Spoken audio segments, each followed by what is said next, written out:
আসসালামু আলাইকুম। বাঙালি রান্নাবান্নার আরও একটি নতুন পর্বে আপনাদের সবাইকে স্বাগত। আজকের পর্বে তৈরি করে দেখাবো লাচ্ছা পরোটার রেসিপি। গতানুগতিক পরোটার থেকে একদমই আলাদা আর ভিন্ন স্বাদের একটা রেসিপি। আশা করছি আপনাদের সকলের কাছে এই রেসিপিটা ভালো লাগবে। প্রথমেই পরোটার জন্য আমাদের খামির তৈরি করতে হবে। তার জন্য আমি একটা বাটিতে নিয়ে নিলাম 2 কাপ পরিমাপে ময়দা।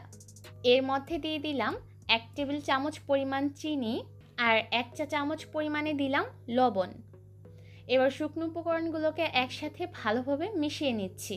আর মেশানো হয়ে গেলে এর মধ্যে দিয়ে দিব 2 টেবিল চামচ রান্নার রেগুলার তেল। আর তেল দেওয়া হয়ে গেলে খুব ভালোভাবে ময়দার সাথে মিশিয়ে নিচ্ছি। আর ভালোভাবে ঘষে ঘষে ময়দার সাথে মাখাতে হবে যাতে করে সম্পূর্ণ ময়দার সাথে তেলটা মিশে যায়।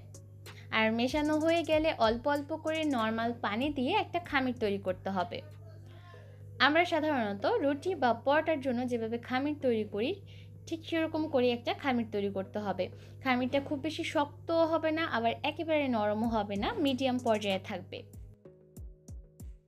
আর খামিরটা তৈরি করে নেওয়া হয়ে গেলে এবার এই খামিরটাকে আমি রেস্টে রেখে দিব কমপক্ষে 20 মিনিটের মতো।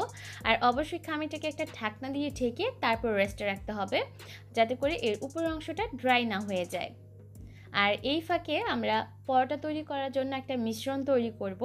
তার জন্য আমি একটা বাটিতে নিয়ে নিলাম 1/3 কাপ রান্নার রেগুলার তেল আর এর মধ্যে দিয়ে দিলাম 2 টেবিল চামচ কর্নফ্লাওয়ার। এবার এই দুইটাকে একসাথে ভালোভাবে মিশিয়ে নিচ্ছি আর মেশানো হয়ে গেলে একটা সাইডে রেখে দিচ্ছি। খামিরটা রেস্টে রাখার কারণে এটা কিন্তু আগের থেকে আরও একটু নরম হয়ে এসেছে। এবার এই খামিরটাকে মথে নিয়ে এর থেকে লেচি কেটে নিতে হবে। আমি খামিরটাকে 3টা ভাগে ভাগ করে নিয়েছি। একটা ভাগ এখন রুটি তৈরি করে নিব আর বাকি 2টা ভাগকে আমি আবারও ঢাকনা দিয়ে ঢেকে রেখে দিব। লেচিটাকে আমি একটা কাউন্টার টেবিলের উপর নিয়ে নিয়েছি। এবার একটা রুটি বেলে নিতে হবে। যেহেতু আমরা খামিরটা মাখানোর সময় তেল ব্যবহার করেছিলাম তাই রুটিটা বেলে নিতে কিন্তু খুব বেশি একটা অসুবিধা হবে না, বা রুটিটা কাউন্টার টেবিলের গায়ে লেগেও যাবে না, খুব সহজেই কিন্তু রুটিটা বেলে নেওয়া যাবে। আর চেষ্টা করবেন যতটা সম্ভব পাতলা করে এই রুটিটাকে বেলে নেওয়ার জন্য। এর মধ্যে কিন্তু রুটিটা বেলে নেওয়া হয়ে গেছে আর রুটিটাকে কিন্তু আমি বেশ খানিকটা পাতলা করেই বেলে নিয়েছি। এবার এর মধ্যে আমরা আগে থেকে যে তেল আর কর্নফ্লাওয়ারের মিশ্রণ তৈরি করে রেখেছিলাম সেই মিশ্রণটা একটা ব্রাশের সাহায্যে পুরো রুটির গায়ে ছড়িয়ে দিতে হবে। আপনাদের কাছে যদি ব্রাশ না থাকে সেক্ষেত্রে কিন্তু হাতের সাহায্যেও এই কাজটা করতে পারেন। এবার একটা ছুরির সাহায্যে এই রুটিটাকে একদম চিকন চিকন করে কেটে নিতে হবে। আর রুটিটাকে যত চিকন চিকন করে কেটে নেওয়া যাবে লাচ্ছা পরোটাগুলো তৈরি করার পর কিন্তু ততটাই পারফেক্ট হবে। আমি যতটা সম্ভব চিকন করে এই রুটিটাকে কেটে নেওয়ার চেষ্টা করেছি। আর কেটে নেওয়া হয়ে গেলে এবার একটা সাইড থেকে আলতো হাতে এই লেয়ারগুলোকে তুলে নিতে হবে।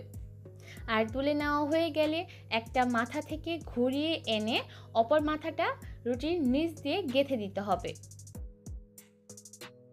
আর গেঁথে দেওয়া হয়ে গেলে এবার এই লেচিটা দিয়ে একটা রুটি বেলে নিতে হবে।